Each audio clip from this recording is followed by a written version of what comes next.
Françoise, on connaît assez peu finalement la FERPA, aussi bien chez les syndicalistes que chez les salariés. Est-ce que tu pourrais nous préciser ce qu'est la FERPA et ce qu'elle représente en Europe? La FERPA, c'est la Fédération européenne des retraités et personnes âgées. C'est l'organisation syndicale des retraités liée à la CES, la Confédération européenne des syndicats. C'est le syndicat européen des retraités. Elle représente 10 millions d'adhérents sur les 80 millions de retraités que compte l'Europe.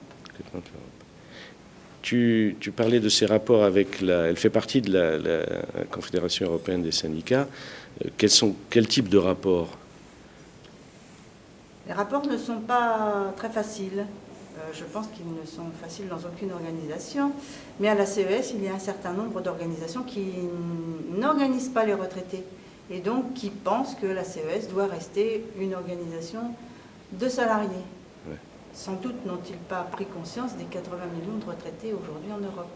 C'est la transformation de la société que nous prenons sur le fait que l'allongement de la durée de vie amène un nombre de retraités beaucoup plus grand qu'avant. Et donc on a besoin de prendre en compte leurs revendications et leur capacité de mobilisation, parce que c'est un élément du rapport de force, les retraités aujourd'hui. Alors quelles sont les activités de la FERPA?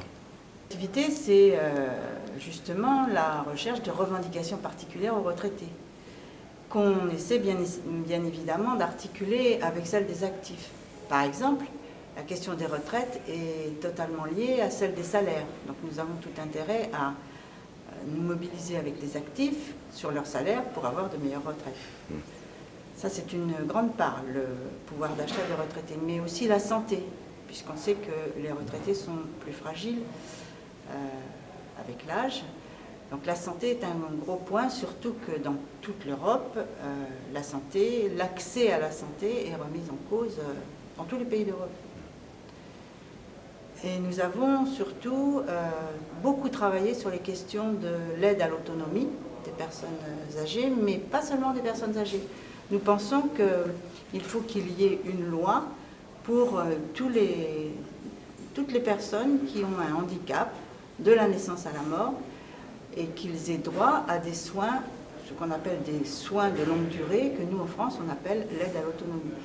C'est-à-dire qu'il ne comprend pas les questions de santé, mais qui comprend les questions de l'aide humaine ou financière pour regagner de l'autonomie.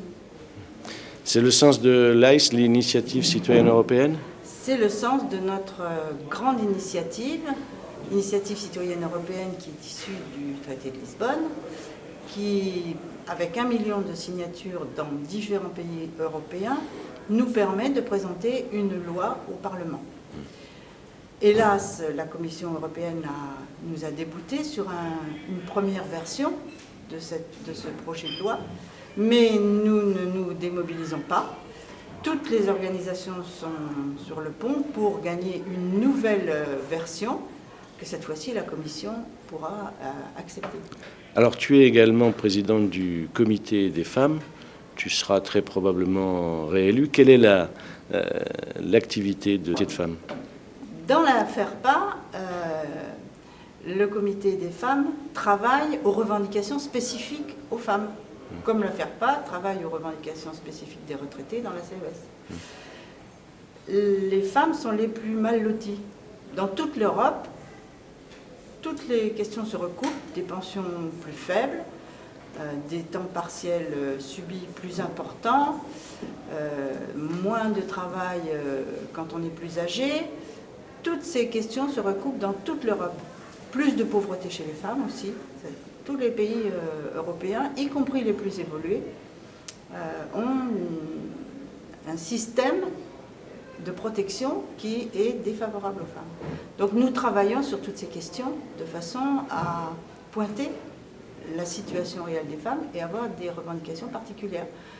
Sur les revenus, par exemple, ce sont elles qui ont les plus basses pensions. Donc nous insistons sur les systèmes qu'ils prennent en compte le fait que les femmes travaillent moins parce qu'on leur demande d'élever les enfants, sur le fait qu'elles ont des salaires moins importants, qu'elles ont des carrières plus hachées, qu'elles sont le plus souvent au salaire minimum, et ceci dans tous les pays. Donc nous avons des revendications communes aux femmes dans toute l'Europe. Dans ce congrès, il semble bien que les problèmes des retraités se retrouvent de la même manière dans tous les pays. Tu peux dire un mot là-dessus? Juste. Oui, dans tous les pays, la crise a permis aux pays européens de peser sur les revenus des salariés. En fait, on est plutôt dans un système qui organise la baisse des salaires, la montée du chômage, la baisse du salaire, et la baisse des pensions. En fait, tous les pays ont prôné l'allongement de la durée du travail jusqu'à après 60 ans, 70 ans pour certains pays, mais dans tous les pays, après 60 ans, il y a peu de travail. Donc la conséquence, c'est que les retraites diminuent. Et je pense que ça, c'est un système organisé. Ce fut un bon congrès? Oui, bien sûr, ce fut un bon congrès. Il y a une évolution certaine à la FERPA entre les premiers congrès que j'ai fait et celle-ci. D'abord, nous avons un document qui est beaucoup plus travaillé, un document stratégique qui est beaucoup plus travaillé.